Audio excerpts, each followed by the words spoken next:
إن الحمد لله نحمده ونستعينه ونستغفره ونعوذ بالله من شرور أنفسنا ومن سيئات أعمالنا من يهده الله فلا مضل له ومن يضلله فلا هادي له وأشهد أن لا إله إلا الله وحده لا شريك له وأشهد أن محمدا عبده ورسوله يا أيها الذين آمنوا اتقوا الله حق تقاته ولا تموتن إلا وأنتم مسلمون يا أيها الناس اتقوا ربكم الذي خلقكم من نفس واحدة وخلق منها زوجها وبث منهما رجالا كثيرا ونساء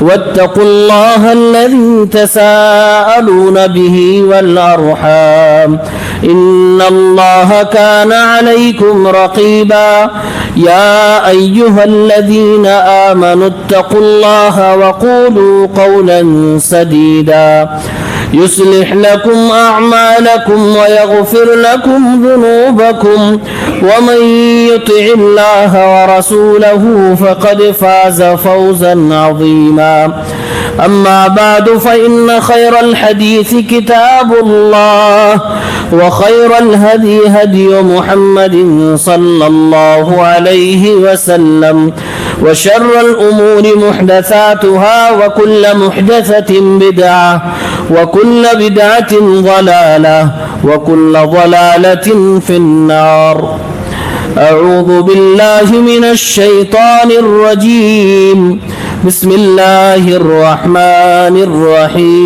الرحيم وما آتيتم من زكاة تريدون وجه الله فأولئك هم المضعفون وقال جل وعلا في مقام آخر والذين يكنزون الذهب والفضة ولا ينفقونها في سبيل الله فبشرهم بعذاب أليم.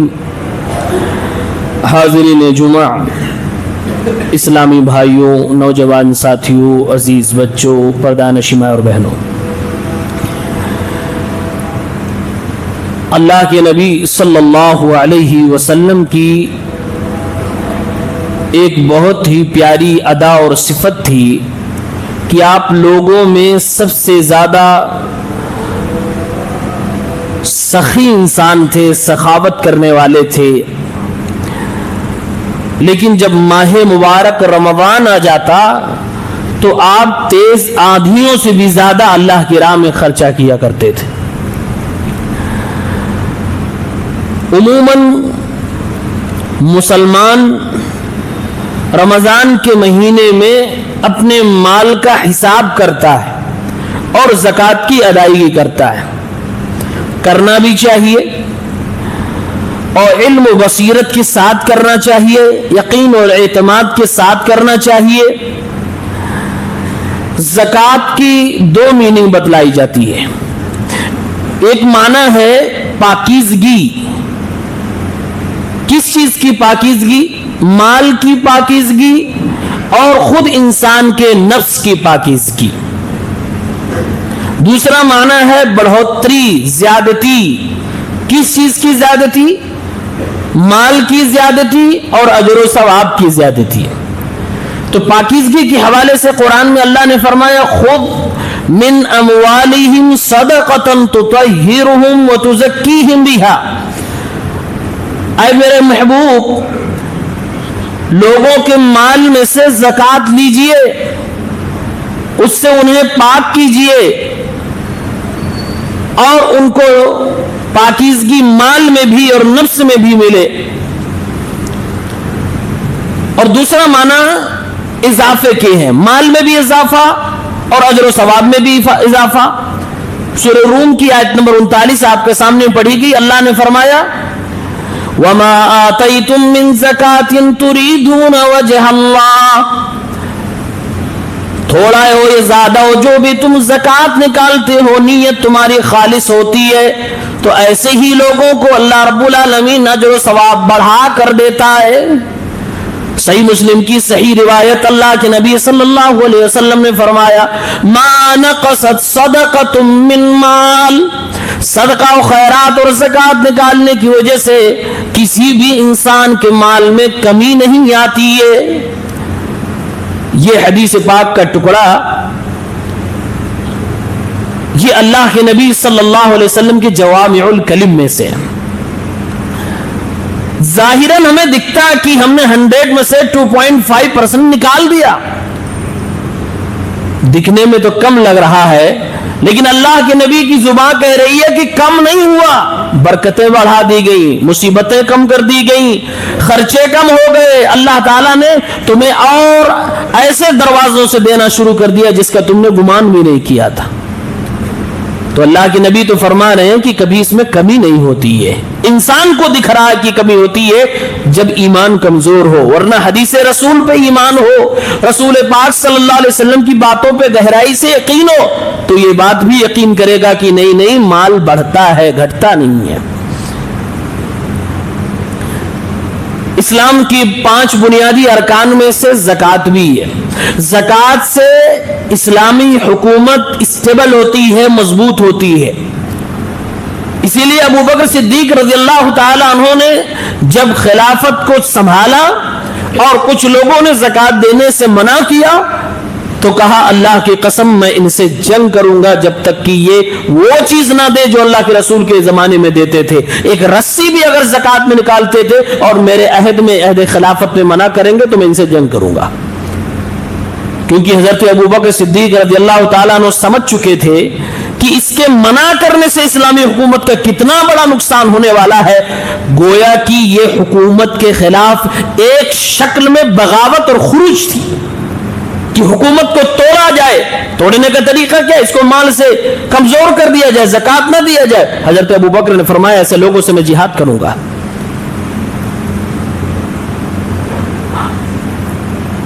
بقیہ عبادات میں اور زکوٰۃ میں ایک باریک فرق یہ بھی ہے کہ نماز اور روزہ اس مسلمان پہ فرض ہوتی ہے جو مسلمان عقل والا ہو۔ پاگل پہ نہ تو نماز فرض ہے نہ تو روزہ فرض ہے۔ پاگل انسان پر یہ دونوں عبادتیں نہیں فرض ہے، لیکن زکوٰۃ اگر پاگل انسان کے پاس مال ہو، نصاب پہنچ جائے، سال گزر جائے تو اس میں بھی فرض ہے۔ اسی طریقے سے نماز اور روزے کی تعلق سے جب ہم دیکھتے ہیں کہ بچہ اگر بالغ ہے تبھی اس کے اوپر یہ دونوں عبادتیں فرض ہوتی ہیں۔ نابالغ بچوں پہ نہ تو نماز فرض ہے نہ تو روزہ فرض ہے، لیکن اگر نابالغ بچہ مال کا مالک ہو جائے، نصاب تک پہنچ جائے اور حولان حول ہو جائے تو نابالغ بچے کے مال پہ بھی زکوٰۃ فرض ہو جاتا ہے۔ یہ باریک فرق ہے۔ بچہ ایک دن کا ابھی جنم لیا ہے، اگر اس کے نام سے پراپرٹی، جائیداد اور مال آ جائے، شرطیں پوری ہو جائیں تو اس کے مال پہ بھی زکوٰۃ فرض ہو جائے گا۔ آدمی بات چیت کرنے کے لائق نہیں، سماج و معاشرے میں بیٹھنے کے لائق نہیں، اس کو پاگل گھوشت کر دیا گیا ہے، اگر وہ بھی مالک ہے تو اس کے اوپر بھی زکوٰۃ فرض ہے۔ یہی نہیں بلکہ مر جانے کی وجہ سے انسان سے نماز جیسا فریضہ ساقط ہو جاتا ہے، روزہ بھی ساقط ہو جائے گا۔ ہاں البتہ روزے میں یہ بات کہی گئی ہے کہ اگر انسان کے اوپر فرض روزے رہ گئے ہو اور وہ پورا نہ کر سکا تو اس کے اولیاء بعد میں پورا کریں گے۔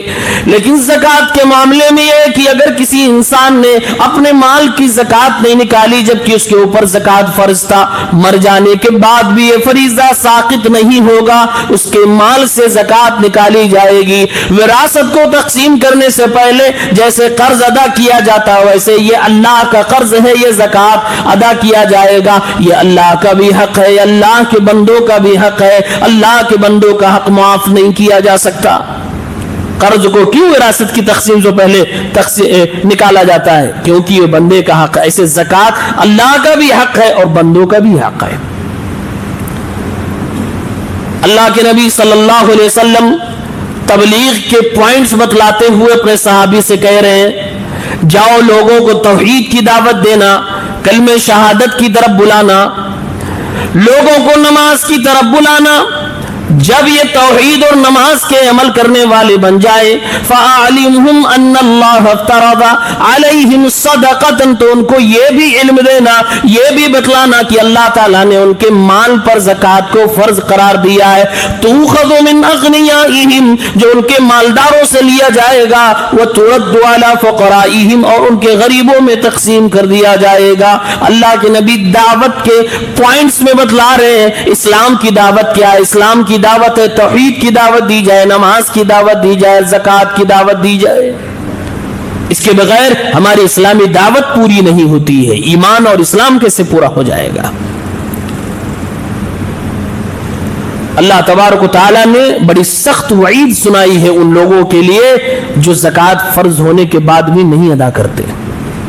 سورہ توبہ کی آیت نمبر 34 اور 35 میں اللہ نے فرمایا وضاحت سے، والذین یکنزون الذہب والفضہ، جو لوگ سونے اور چاندی کا خزانہ بنا کے رکھتے، ولا ينفقونها فی سبیل اللہ، اور اللہ کے راہ میں اس کو خرچ نہیں کرتے، فبشرهم بعذاب علیم، تو ایسے کنجوسوں اور بخیلوں کو اور ایسے خزانہ جمع کرنے والوں کو، ایسے دنیا داروں کو دردناک عذاب کی بشارت سنا دیجئے۔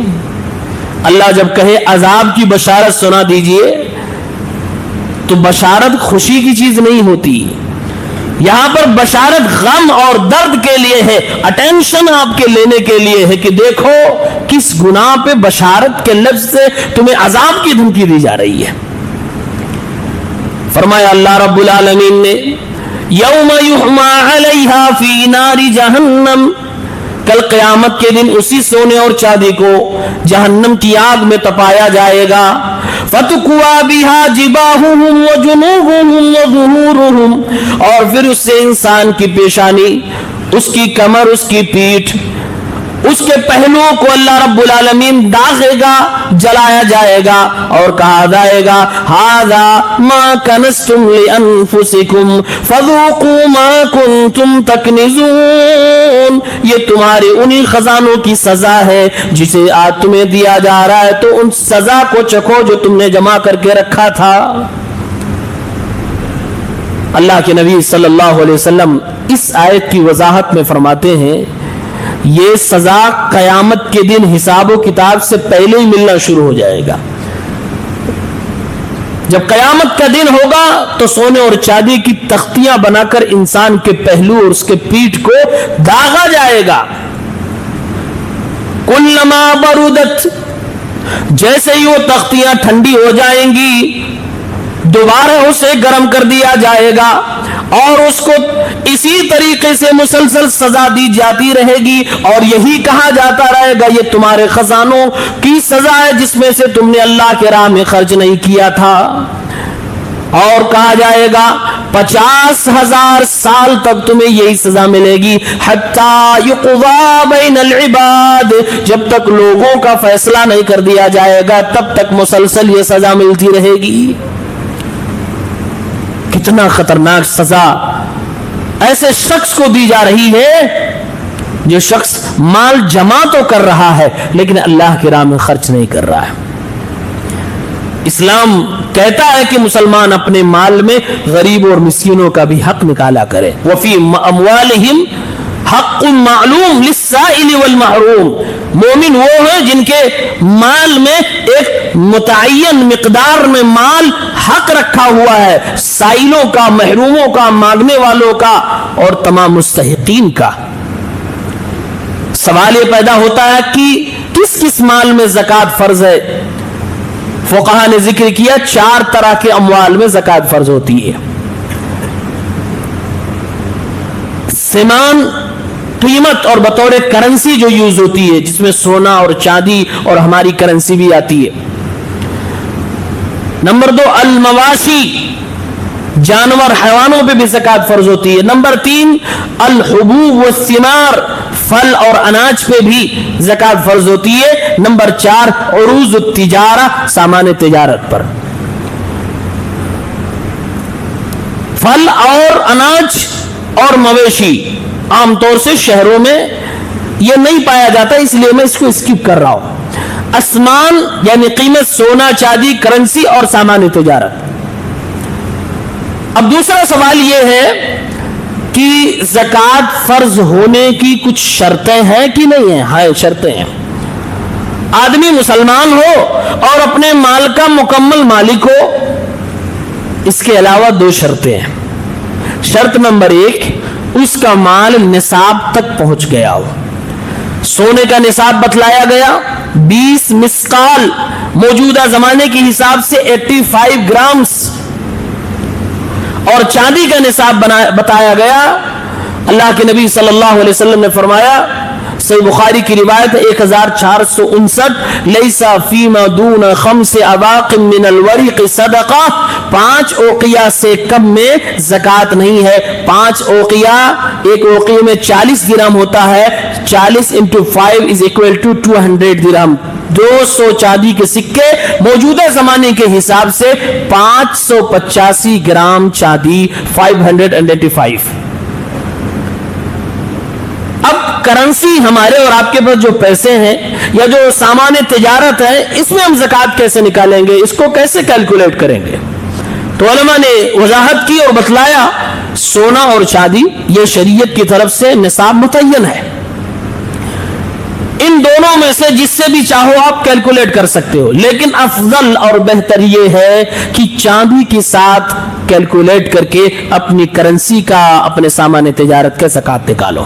اگر کوئی آدمی سونے سے ایک حساب سے کیلکولیٹ کرتا ہے وہ بھی جائز، لیکن افضل کیا ہے؟ چاندی کے حساب سے، یعنی کہ موجودہ زمانے کے حساب سے اگر کسی کے پاس 585 گرام چاندی خریدنے بھر کا پیسہ ہے اور اس پہ سال گزر چکا ہے تو اس کے اوپر زکوٰۃ فرض ہو گئی ہے۔ اب مارکیٹ کا ریٹ پتا کر کے آپ پتا کر سکتے ہیں کہ آپ کے پاس کتنا ہے، زکوٰۃ فرض ہو رہی کہ نہیں ہو رہی، ہو رہی ہے تو کتنا ہو رہی ہے۔ زکوٰۃ فرض ہونے کی ایک اہم شرط یہ بھی ہے کہ اس مال پہ سال گزر چکا ہو۔ سونا ہے، چاندی ہے، پیسہ ہے، سامان تجارت ہے، سال کمپلیٹ ہو جائے تب اس میں زکوٰۃ فرض ہوتی ہے۔ سنن ابن ماجہ کی روایت ہے 1792 حسن درجے کی، اللہ کے نبی صلی اللہ علیہ وسلم نے فرمایا، لا زکوٰۃ فی مال حتی یحول علیہ الحول، مال میں زکوٰۃ اس وقت تک فرض نہیں ہوتی جب تک کہ اس پہ سال نہ گزر جائے۔ اس سال گزرنے والی شرط سارے اموال پہ ہے، صرف ایک پہ نہیں ہے۔ کھیتی سے جو پیداوار ہوتی ہے، پھل اور اناج، اس پہ سال گزرنے کی شرط نہیں ہے، بلکہ اس میں اللہ نے فرمایا وَآتُوا حَقَّهُ يَوْمَ حَصَادِهِ، جس دن کاٹو تمہارے ہاتھ میں آ گئے اسی دن نکال لو۔ اس میں سال کمپلیٹ ہونے کی شرط نہیں ہے، لیکن بقیہ میں سال کمپلیٹ، چاہے سونا چاندی ہو، جانور ہو یا تجارت کے سامان، اس میں سال کمپلیٹ ہونے کی شرط ہے۔ تو یہ زکوٰۃ فرض ہونے کی شرطیں ہیں۔ ایک سوال یہ ہے، لوگوں کو ڈاؤٹ ہوتا ہے تجارت کے سامان پہ زکوٰۃ فرض ہوتی ہے کہ نہیں ہوتی؟ ہوتی ہے۔ قرآن کریم سورہ بقرہ کی آیت ہے، اللہ تعالیٰ نے فرمایا وَأَنفِقُوا مِن طَيِّبَاتِ مَا كَسَبْتُمْ، اے میرے بندو جو تم نے کمایا ہے اس میں سے پاک چیزوں میں سے خرچ کرو۔ قال مجاہد نزلت فی التجارہ، امام مجاہد مفسر تفسیر کرتے ہوئے کہتے ہیں اس آیت کو پس منظر جو دیا جائے گا وہ تجارت کے مال میں زکوٰۃ کے حوالے سے دیا جائے گا، یعنی کہ اللہ تعالیٰ فرما رہا ہے جو تم بزنس کر رہے ہو اس میں تم زکوٰۃ نکالا کرو۔ اور ایک روایت حضرت عمر سے ملتی ہے، وہ کہتے ہیں ادی صدقۃ مالک، اپنے مال کا صدقہ یعنی زکوٰۃ نکالو۔ پوچھا کیسے نکالنا؟ کہا قومہ ثم اخرج زکاتہ، پہلے اس کو کیلکولیٹ کر لو، حساب و کتاب کر لو، کس کو تم نے دے رکھا ہے، کس کے تم باقی ہو، پورا تمہارے پاس کتنا کچا مال مارکیٹ دکان میں پڑا ہوا، پورا کیلکولیٹ کرنے کے بعد اس کے بعد تم اس کی زکوٰۃ نکالو۔ سنن دارقطنی کی روایت ہے۔ ایک اور سوال پیدا ہوتا ہے کہ زکوٰۃ کس کو دینا ہے؟ تو قرآن میں آیت نمبر 60 سورہ توبہ میں اللہ نے فرما دیا انما الصدقات للفقراء والمساكين والعاملين عليها والمؤلفة قلوبهم وفي الرقاب والغارمين وفي سبيل الله وابن السبيل فریضۃ من اللہ واللہ علیم حکیم. زکوٰۃ کے مستحق صرف یہی لوگ ہیں. 8 لوگوں کو اللہ گنا ہے. کون کون؟ فقیر، مسکین، عاملین یعنی زکوٰۃ اصولنے اس کا انتظام کرنے والے جو لوگ ہوتے ہیں، اور والمؤلفۃ قلوبہم ایسے لوگ جن کی تالیف قلب کے لیے دیا جائے، قرض دار اللہ کی راہ میں، راہ جہاد میں، اور مسافر آدمی کے لیے، اور گردن آزاد کروانے کے لیے. یہ 8 لوگوں کو اللہ تعالیٰ نے ذکر کیا اور کہا فریضۃ من اللہ، یہ اللہ کی طرف سے فرض ہے کہ ان مستحقین تک زکوٰۃ پہنچایا جائے. واللہ علیم حکیم، یہ 8 کیٹیگری بنانے میں اللہ تعالیٰ کو بہتر علم ہے، اس نے بنائی ہے. کیا حکمت ہے؟ 8 سے زیادہ کیوں نہیں، 8 سے کم کیوں نہیں، وہ اللہ تعالیٰ حکمت والا وہ جانتا ہے. پہلا اس میں ہے فقیر. فقیر اس کو کہتے ہیں جس کی ضرورتیں عام طور سے پوری نہیں ہوتی. مسکین اس کو کہتے ہیں جس کی تھوڑی بہت پوری ہو جاتی ہے، یعنی آدھی پوری ہو جاتی ہے، آدھی نہیں پوری ہوتی ہے. عاملین اس کو کہتے ہیں جو زکوٰۃ اصولتا ہے یا زکوٰۃ کے انصرام و انتظام کو دیکھتا ہے، حاکم کی طرف سے متعین کیا گیا ہے. والمؤلفۃ قلوبہم، دل کی تالیف کے لیے 3 لوگوں کو شمار کیا علماء کرام نے. ایسا نیو مسلم جو ابھی بھی تازہ ہوا ہے، ایمان بہت زیادہ مضبوط نہیں، اس کو بھی دیا جا سکتا ہے. ایسا غیر مسلم جو ایمان کے قریب ہے، اس کو بھی دیا جا سکتا ہے. یا ایسا شرارتی غیر مسلم جو لوگوں کو ستاتا ہے، اس کو دے کے کچھ منہ بند کر دیا جائے تو اس لیے بھی دیا جا سکتا ہے. بعض علماء نے اس کو بھی اس میں شمار کیا. وفی الرقاب، اور ایسے لوگ جو جیلوں میں بند ہیں یا مکمل طریقے سے غلام ہیں یا اپنے آقا سے آزادی کے لیے عہد و پیمان کر رکھا ہے، ان لوگوں کو آزاد کرانے کے لیے بھی زکوٰۃ کا مال دیا جا سکتا ہے. والغارمین، اور قرض دار. 2 طرح کے قرض دار ہوتے ہیں، ایک قوم و ملت کے لیے قرض لینے والا، دوسرا اپنی ذاتی ضرورت کے لیے قرض لینے والا. دونوں کو زکوٰۃ کا مال دیا جا سکتا ہے.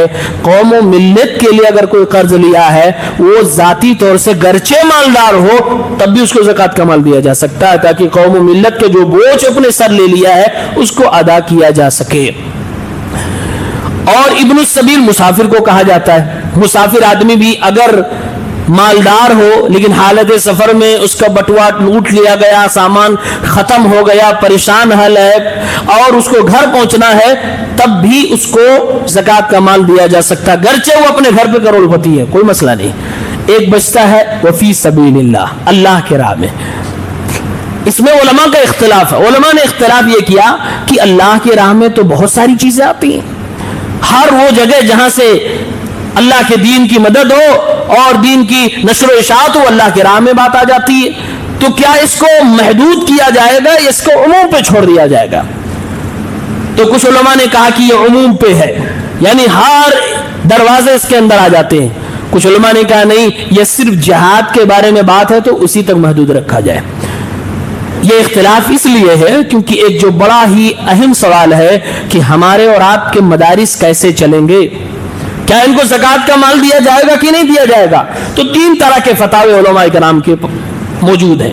فتویٰ نمبر 1، جو علماء اس کو عموم پر محمول کرتے ہیں، کہتے ہیں بلا شک و شبہ مدرسوں کو زکوٰۃ دی جا سکتی ہے کیونکہ یہ فی سبیل اللہ کے اندر داخل ہے. فتویٰ نمبر 2 کہتے ہیں نہیں، یہ صرف راہ جہاد کے لیے ہے، لہذا اگر مدرسوں میں فقیر، مسکین، یتیم بچے پڑھتے ہیں تو زکوٰۃ کا مال دینا چاہیے، ورنہ نہیں. فتویٰ نمبر 3 کہتے ہیں ٹھیک ہے، فقیر، مسکین، یتیم، غریب چھوڑ دیجئے، لیکن جیسے ووٹ دینا مجبوری میں جائز ہے، بینکوں میں پیسہ رکھنا مجبوری میں جائز ہے جبکہ اصلاً یہ چیزیں اسلام کے خلاف ہے، اسی طریقے سے یہ چیز بھی جائز ہونی چاہیے کہ مدرسوں کو زکوٰۃ دیا جائے، گرچہ اس آیت کے اس کے اندر اس کو داخل نہیں ہے. الضرورات تبیح المحظورات، بعض ایسی ضرورتیں ہوتی ہیں جس سے اللہ تعالیٰ نے جو چیزیں منع کی ہیں وقتی طور سے حلال ہو جاتی ہے، جیسے 2 مثالیں دی گئی. یہ بھی فتویٰ موجود ہے. بہرحال مدارس اسلامیہ کو زکوٰۃ دینی چاہیے، خصوصاً وہ مدارس جس کے اندر فقیر اور مسکین طلبہ تعلیم حاصل کرتے ہیں، کیونکہ یہ ایسی ضرورت ہے. ہمارے ہاں گورنمنٹ سے اس کا کوئی فنڈ نہیں ملنے والا. اگر ہم نے اس کو بند کر دیا دینا تو یہ مدارس بند ہونے کے کگار پہ آ جائیں گے، اور پھر آپ کو شاید آنے والے دور میں کوئی یہ بھی نہ بتانے والا ہو کہ مدارس کو زکوٰۃ دینا چاہیے کہ نہیں دینا چاہیے، کیونکہ عالم ہی ختم ہو جائیں گے، مدارس بند، علماء ختم. کیونکہ وہ سسٹم پھر بنانے میں شاید کئی جنریشن لگ جائے، شاید کئی صدیاں گزر جائیں. اس لیے مدارس اسلامیہ کو بھی زکوٰۃ دینا چاہیے، بہتر عمل ہے. یہی ہمارے اکابرین کا فتویٰ ہے. البتہ اور صدقات و خیرات ویسے نارملی ڈونیشن یہ سب چیزیں بھی دیا کریں تاکہ یہ مسئلہ ہی زیادہ پیدا نہ ہو. اللہ تعالی ہم سب کو نیک عمل کرنے کی توفیق عنایت فرمائے.